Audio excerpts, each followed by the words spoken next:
All right, welcome back to another After Dark, everyone. Hope you guys are having a good night so far. Hope you guys had a good day. I had a request come in a while back, actually. Sorry it's taking me so long to get to it. This is a video called What Happened to Winning Time? What Went Wrong? It's a video by Critical Crackpot. And this was about the Showtime Lakers. And that TV show, I believe it lasted 2 seasons. I did watch the whole thing, and I was a big fan. I was really enjoying the show, but the show got canceled. So it was suggested that I do a reaction to this video, which is going to explain what happened to the show. But I don't know if you guys are fans of Winning Time. I definitely was. I've been waiting a long time for a TV show like this to come out, and I was kind of devastated when it was taken off the air. But anyways, I'm going to link the original video down below as always if you want to check it out without my commentary. And everybody else, please leave a like to this video. Let's check this out. It's something different. Winning Time, a short-lived HBO show depicting the rise of the Showtime Lakers during the 1980s. It features Magic, Kareem, and everyone in between. Well, ladies and gentlemen, it is time. Magic and the Lakers are back to defend their title. What a time to be alive. Among general audiences and critics, Winning Time seemed like a slam dunk. Yeah. And while I had some minor gripes with the series myself, I was hopeful the show would improve and get better. You see, I'm something of a sucker for sports dramas myself. Yeah, I love Rocky especially too. Basketball ones. Why make it so, jump? a sports drama surrounding the Showtime Lakers. Yes, please. Yeah. It's also no secret that I called this show out before on my channel, and I'd even get comments like, "Winning Time's not average, you're tripping, bro." Or, "No way, bro thinks Winning Time isn't it." And yeah, bro, I didn't think this show was it. And neither did HBO because they canceled it immediately after its season 2 finale. See, I thought it was fantastic, but I understand that it's a small niche of people like me who would actually really enjoy this. There's not a lot. It's not like it's going to get the young crowd in or anything like that. It's just a bunch of old heads like me wanting to watch some old late 70s and 80s NBA basketball stuff. Are you delusional? Are you delusional?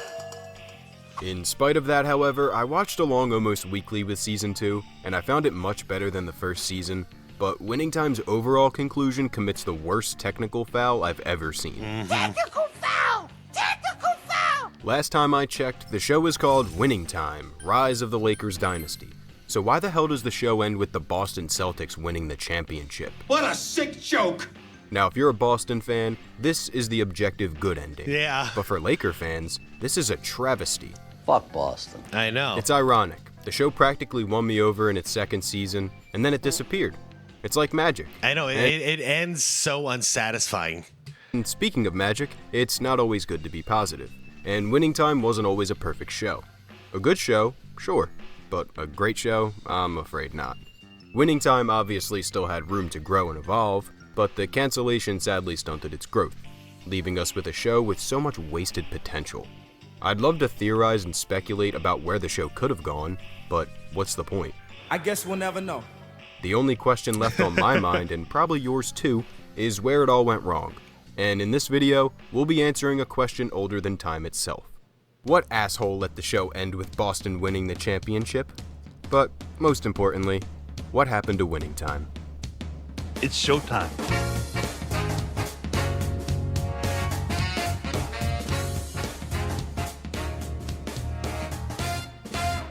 Based on the Showtime book by Jeff Pearlman, Winning Time was essentially doomed to fail from its inception. For starters, Snap, I didn't know it was a book. Any of you guys actually read that book? the show had another actor lined up for the role of Dr. Jerry Buss, and that man was Michael Shannon. Wow, this has just been such a pleasure. I'm such a lucky boy. Shannon unfortunately left the project a week before production started because he didn't agree with the show's direction.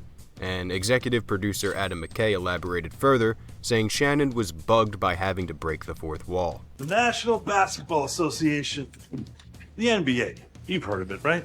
Of course you have. Who hasn't? For reference, breaking the fourth wall is a tired trope that's been done to death by now, and it involves a character looking directly into the camera and addressing the audience.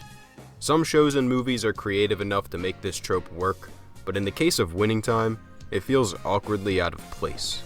Most of the time, the show is trying to be a poignant sports drama, while also incorporating the best and worst elements from Adam McKay's bizarre style of filmmaking.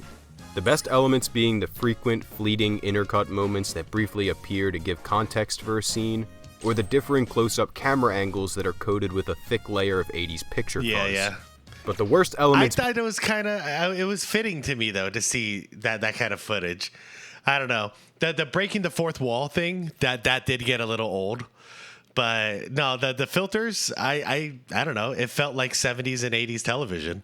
Being the cheap fourth wall breaks that either feel completely out of place, or the lazy fourth wall breaks that just aimlessly throw information at you. Around about the birth of Christ, the Romans came up with the concept of the mile. It's the distance covered by 1,000 paces of a Roman legion. That empire... In a nutshell, Winning Time is plagued with horrible exposition dumps and jarring narration from characters you wouldn't even expect. Hey, Vic Weiss, nice to meet you. Tark and I have been... Shut the up! Winning Time would Okay. To be fair, since it was only 2 seasons, in hindsight, yeah, that sucks. But if this did go on for like 4 seasons or something like that, we would love having this backstory of all these individual characters. I would have loved it. But now that it got cut so short, it's like, oh man, there's a lot more we could have covered if we knew we only had 2 seasons. be a much better show without these uninspired fourth wall breaks. And although it's unfortunate that Michael Shannon dropped out of the project, I can't say I blame him. That's no problem. My feelings aren't hurt, not really. With Shannon dropping out at the last minute, Winning Time was in desperate need for another leading man. And executive producer Adam McKay didn't have to look too far. Unsurprisingly, one of Adam's longtime collaborators kept his eye on the role of Dr. Jerry Buss, and he wanted to play the role himself. And that man was none other than longtime Laker fan Will Ferrell. For context, Will Ferrell and Adam McKay teamed up for a bunch of movies like Anchorman and Step Brothers, and they even founded their own production company in 2006. Okay, am I way off base here? I could not see Will Ferrell playing this role at all. Me personally. And I like some of his movies. I think he's funny. I couldn't see him playing this role at all. Gary Sanchez Productions. Wow. Unfortunately for Ferrell, McKay had another actor in mind for the role, and he instead offered the role to his Step Brothers co-star, John C. Reilly. To avoid any awkwardness, Reilly gave Ferrell a courtesy phone call and told him he'd been offered the role of Dr. Jerry Buss. Hey, man. I miss you, bro. Yeah, I miss you too. Hey, why am I talking to you? While there was no bad blood between Ferrell and Reilly, Ferrell was more hurt that Adam McKay, one of his closest friends, went around him and casted someone else in the role that he wanted. In turn, Ferrell and McKay dissolved their partnership in 2019, allegedly because of this casting dispute. That's crazy to me because Will Ferrell's he's a comedian, so to be disrespected for not getting a serious acting role, that's just interesting. His perspective, I don't quite get that. It's not what he does. It's not what he's famous for. And Adam McKay admitted that he mishandled the situation, while also saying that Will Ferrell, quote, took it as a way deeper hurt than he ever imagined. Yeah. No offense, but you are a stupid asshole. On the basketball side of things, a few former Lakers were apparently consulted for this show, and some of them are even uncredited, but most people in the Lakers organization at the time had no involvement in this show's production. So it's only natural that most of them would have an issue with how they're portrayed. And, as expected, they did. Most notably, the legendary logo himself, Jerry West, who's played by Jason Clarke in the show. Yeah, I do remember. Yeah, Jerry West was really pissed off about this. And to be fair, they made him like a maniac in the first couple episodes. He was just a wild man. Oh, no, don't say a word, Bill. Don't. You know better. Don't say another word. To Clarke's credit, he's a fantastic actor who starred in one of my favorite Apes movies, and he's doing the absolute best with the material he's given. But the credibility of the material is where the controversy lies. In a long letter consisting of 46 pages, the real Jerry West demanded a retraction and an apology for how he was portrayed. The letter was addressed to Adam McKay, the producers, and everyone at HBO. Hey, that made me happy! Well, it didn't! Jerry West's retraction letter also included a number of statements from former Laker players and staff in support of him, including the likes of Kareem Abdul-Jabbar, who also wrote a hit piece openly criticizing the series for its inaccuracies. Oh, wow. In one part of his critique, he defends Jerry West, saying it's a shame that Winning Time portrays him as a, quote, wily coyote cartoon, and goes on to elaborate. Okay, a little Have bit. him, coach, okay? Hey, Jerry, quit. Done? I'm done. I can't even play a game of golf without you bringing up shit. He does this all the time. Jerry never broke golf clubs, and he didn't throw his trophy through a window. Sure, those actions make dramatic moments, but they reek of facile exploitation of the man rather than exploration of character. The letter drafted by West's lawyers also didn't hold back against the show, and one part of it reads, quote, "Instead of seeing the true Jerry West, a brilliant GM who is the architect of one of the great NBA dynasties, anyone who watched the show would be left with a false impression that West is incompetent, that he didn't want Magic Johnson. We're picking Johnson. That's a big mistake. This is a fabrication. Contrary to the show, the book leaves readers with the true impression of Jerry as a brilliant and thoughtful GM. Your extreme departure from the book shows malice in your false portrayal." But I can't get you to where you want to go! Screaming from the sidelines! To Kareem's credit regarding the show's inaccuracies, Winning Time does manipulate the truth and fabricates a lot of bullshit for the sake of drama, obviously. Maybe we could take a picture? F off, kid. For a reference, Spencer Haywood was a power forward introduced midway through the first season, and from the moment he's introduced, he's apparently close confidants with Kareem. During the last couple episodes of that season, Haywood eventually falls back into a destructive drug habit that sends him spiraling, and at his lowest point, it's Kareem who's there to pick up the pieces.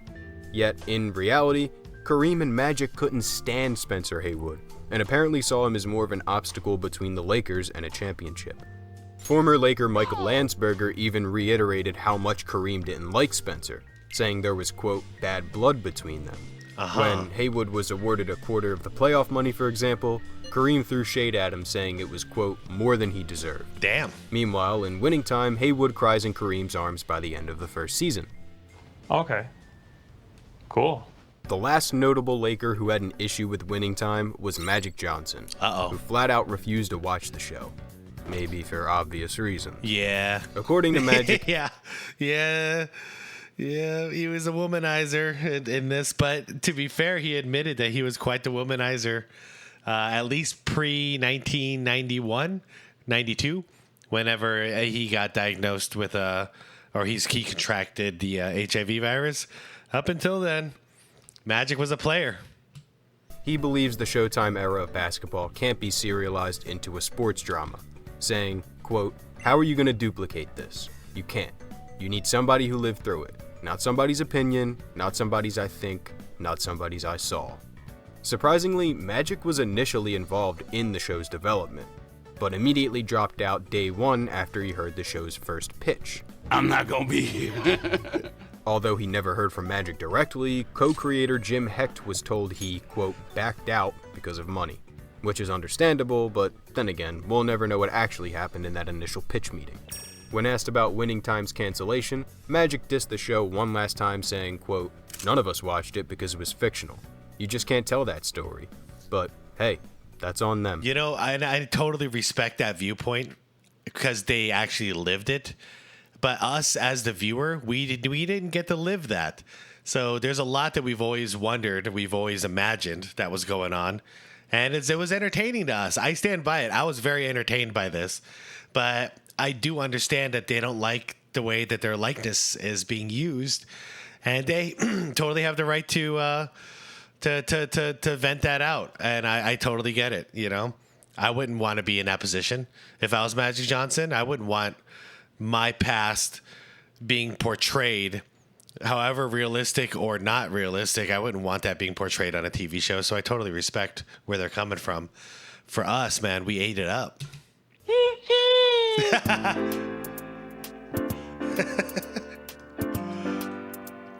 So, what exactly happened to Winning Time, and why was it canceled?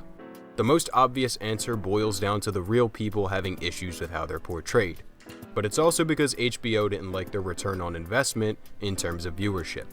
To the show's defense, the second season aired amid the strikes in 2023, and most actors and creatives weren't allowed to celebrate or talk about the work they just accomplished. Instead, projects were thrown into the deep end headfirst with little to no marketing, meaning movies and television had to fight hard for survival during this time.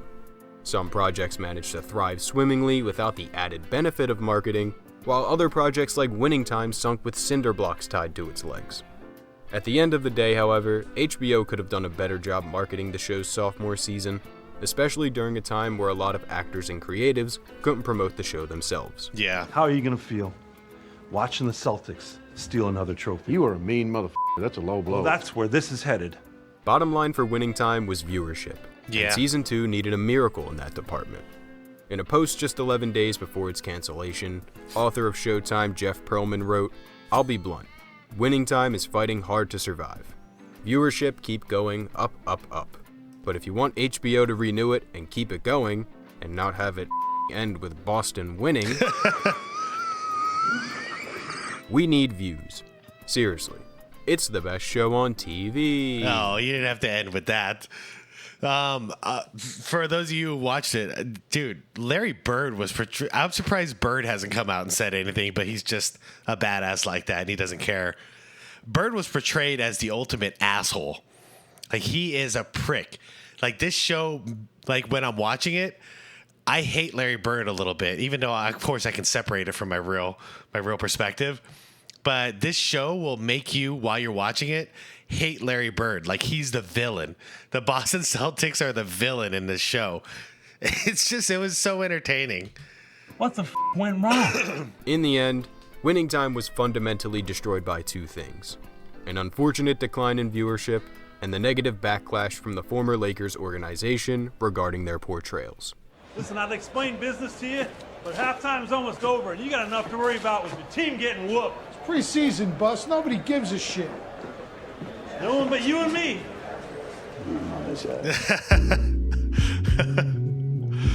Oh, man. Everyone who said we couldn't do it, you can go fuck. In my eyes, Winning Time wasn't all that bad, and there's definitely moments and characters worth celebrating, and that's what this section of the video is for. Starting off with the music and the montages, Winning Time has a lot to say in this department, and fortunately, the montages are well made, and the music choices throughout the show are great. There's a diverse set of music from the 70s and early 80s, and the montages also feature some excellent camera work. Just look at this shit. Yeah, no kidding. I've looked at this for 5 hours now. On the acting side of things, Winning Time has a lot of talent in this department. In the leading role is John C. Reilly, who's fantastic as Lakers owner Dr. Jerry Buss. Yeah, he really did a good job. I liked all the casting. Effortlessly slipping into the role of a sleazy but charismatic womanizer driven by a desire to win. Don't lose.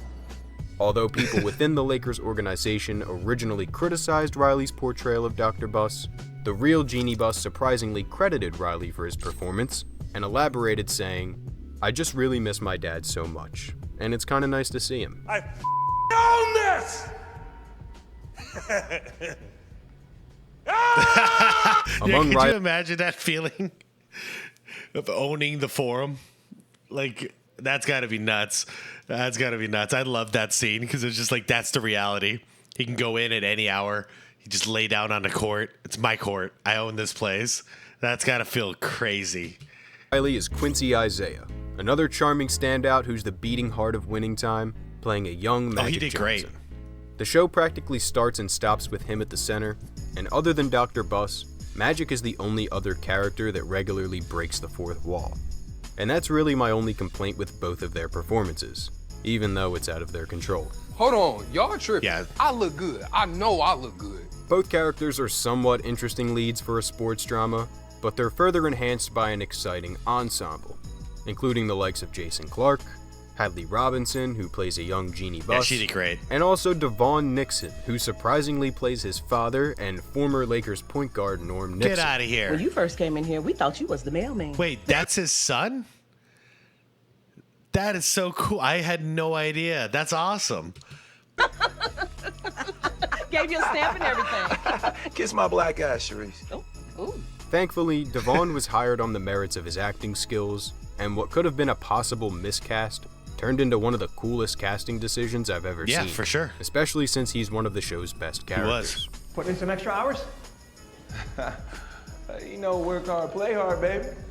Speaking of best characters, there's Jason Segel as Coach Paul Westhead. Yeah, Westhead. And he's perfect as a sheepish English professor turned assistant coach, then head coach after his mentor has a freak accident.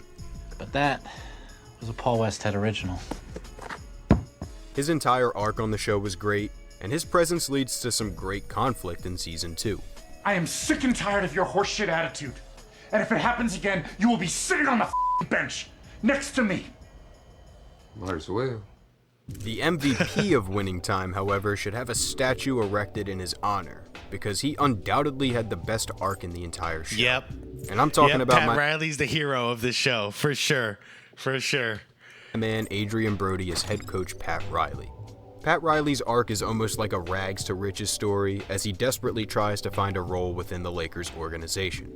He starts off being a color commentator for the Lakers local broadcast, then becomes assistant coach to Paul Westhead after McKinney's freak accident. Then eventually he's steering the ship himself as head coach, slicking his hair back and flaunting his trademark Armani suits. I love the speech, but the do is due. You can't put him on bench. I just did, and I'm taking you off. Wow. No more of this wild shit. He's coach. Seeing his transformation was made even better when a montage kicked in with Frankie Valli's Grease playing in the background, emphasizing his dramatic change that you can't help but root for. Yep. Just in case I misspoke, Adrian Brody as Pat Riley has the most compelling arc in the entire show, and he's easily the best character Winning Time has ever had. Still his team. Not anymore. It's your team. It's ours. You don't see the way the guys look at you? Like you're their coach.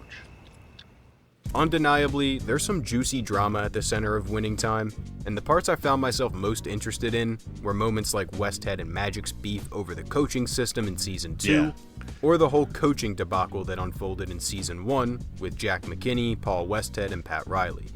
Winning Time explored some interesting ideas, and these were among my favorites. But I also liked seeing the adversarial relationship between Magic and Bird. Gonna torch that smiley ass in Boston, punk. You wish, mother. As their feud fuels and feeds into the vicious rivalry between the Lakers and the Celtics. Kareem's past his prime, and your pal Magic, he's no leader. Well, he ain't you. In real life, Magic and Bird were competitors, and I thought Winning Time handled their ongoing friction quite well.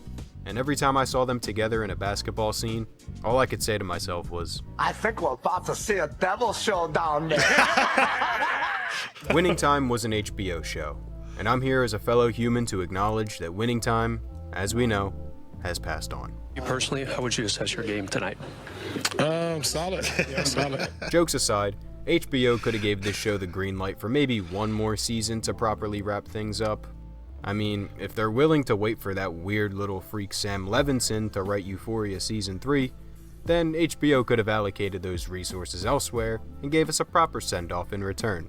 And, you know, not have the show end with the Celtics winning the championship. Know. We're the flash in the pan, and that's all we're ever gonna be. It's like, could you imagine if like Star Wars ended after The Empire Strikes Back, and that was it?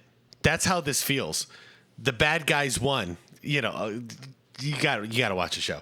The Celtics are not the bad guy, but in the perspective of this show, the Celtics are the bad guy. And this show ends with them winning, and then it's just over. Like it's such a bitter taste to end the show with. It's so crazy. I hope they get a GoFundMe or something, Kickstarter. I want something to bring a third season in. Until we beat the goddamn Celtics. In spite of my love-hate relationship with this show, a potential third season might have redeemed it all for me. But just like I told you in the intro, I guess we'll never know. Like I said before, I never thought this show was great to begin with. But with a little TLC, the show could have achieved Hall of Fame status and been something more than the basketball drama that got canceled after 2 seasons. Instead, Winning Time is more like the Ben Simmons of basketball dramas, and day by day, it fades further into obscurity. Say what you want about Winning Time, but these are just the thoughts of a crackpot. So now it's up to you. Were you a fan of Winning Time? Did you hate it? Did you love it? Let me know in the comments below. If you've made it this far, I hope you enjoyed the video. I had a lot of fun with this one, and I hope you did too. I did. So if you liked what you saw here today, please hit that like button and comment down below what your favorite sports drama is. It could be Space Jam, Thunderstruck, or Glory Road. Doesn't matter what it is. I've never seen Thunderstruck. Be shy. Anyway, I'll catch you again real soon, cousin. But in the meantime... The fuck are you looking at? Oh man, no, that was a good video. That was great. Good suggestion for me to check this out. For those of you who haven't seen it, I highly suggest it. It's only 2 seasons. It's not a hard watch whatsoever. You should be pretty entertained the whole way. And yeah, I'm not gonna sit here and say like, oh, greatest show ever. No, man, but it was made for somebody like me. You know, somebody like me who appreciates that era, appreciates the game, and I appreciate all the elements of the game, not just the players, but you know, everything from the top all the way to the bottom. So from the owners to the GMs to the coaches, you know, and the way all that plays out. So yeah, I thought it was a great show. I would love to see it come back someday. I don't think it's ever going to happen. I would love to see them at least get to finish it off on a high, because that's what happens in actual history. But it looks like that's never going to happen. So the Winning Time show ends at The Empire Strikes Back, and there's no hope. And Han Solo's frozen in carbonite, and Luke just got his hand chopped off, and yeah, everything sucks. Anyways, everyone, hope you enjoyed it. Leave a like to this video if you did enjoy it. Subscribe to the channel if you want more content like this.